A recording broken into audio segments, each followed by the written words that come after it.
So, so let's then focus now that we've killed this idea. Let's sort of focus in on where the real deals are. So, Matt, if Greenland is a canard, Brian pointed to where the real critical mineral action is, and that's the Development Finance Corporation funding projects in Sub-Saharan Africa and Southeast Asia, plus government programs in Canada, Australia, and Japan. Can you walk us through some of those? Yeah, I mean, Brian's right to focus here. I mean, the Development Finance Corporation is funding real projects, in my opinion, that have, a better likelihood of succeeding. I think the DFC approved 2 new critical mineral projects mid 2025 in July. And so, yeah, there has been a lot of exploration for rare earth projects in Malawi, Mozambique, Gabon, Uganda, Angola, South Africa, Zambia. But I do think that, if we're talking about really moving the needle, I think that Australia and then sort of brownfield expansions with MP materials is really where, if we're talking in the next, 5 years, really moving the needle on rare earths production and getting away from the reliance of 90% of the, as Brian mentioned, 90% of the processing facilities are still in China. So you have to really, if you want to move away from the supply chain and the reliance on China, you have to focus on the whole supply chain, which MP Materials is sort of the leader in that, already starting to produce actually rare earth magnets, although it's still early stages for them.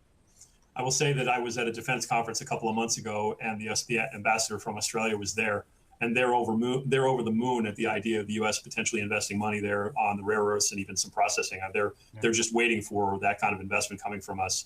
Frank, if I could just touch on that for a second. One other thing, Matt, was the DRC funded Lobo Atlantic Railway and the DRC. That's a project that's moving along.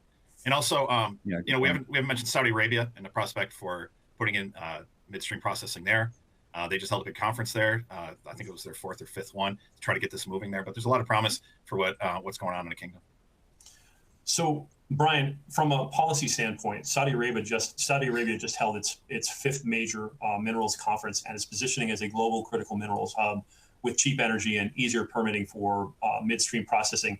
Is that a serious alternative to the Greenland fantasy? Absolutely. Well, it's a serious alternative for midstream processing. I mean, I think it's no secret to say that permitting midstream processing within the borders of the United States would be a very tough haul. Very tough to do. It would be very litigious. And, processing metals and minerals is kind of a very dirty, complicated chemical process. And it requires a lot of energy. So that's one reason Greenland's off the table. I don't think they have the energy to be able to do that anytime soon. Saudi Arabia, as we know, is an energy superpower. They have a lot of space. Firm control, I think, over permitting is safe to say, and the will to do it. Australia, I think, as well, someplace where a lot of investment in midstream processing can happen. They won't be entirely easy hauling there, but I think it's a good prospect for us. And Canada as well. Canada's moved forward as far as doing full process in Saskatchewan, and has put a lot of investment into that. Just best case, what's best case if the U.S. were to try to do processing here? How many years would you think it would take to get through a process like that, Brian? I guess it depends on what you want to do and who the end market is, but I would say at least 10 years. Okay. Matt, Brian also mentioned the 23-nation Mineral Resources Partnership under the South Korean leadership and G7 initiatives. Are these multilateral efforts actually producing investable opportunities from your standpoint?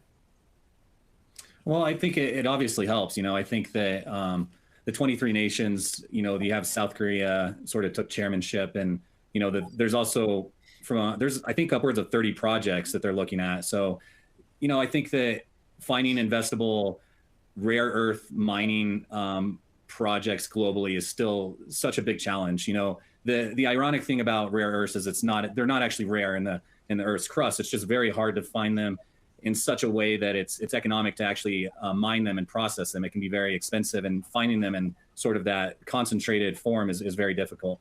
So I think like the G7 with their critical minerals action plan is really, their priorities is kind of building the standards-based markets, and we've seen that a lot with if you go back and look at the partnership that the DoD made with MP Materials, they're really backstopping that market for MP, and they're basically creating the market and setting the price, because China has really manipulated the price for decades, and that's really hurt a lot of other nations and private companies trying to compete with China in rare earths. So I think that having that framework with the multilateral, multi-nation is going to help, definitely. I think it's a step in the right direction from weaning the Western world off of Chinese dependence on this.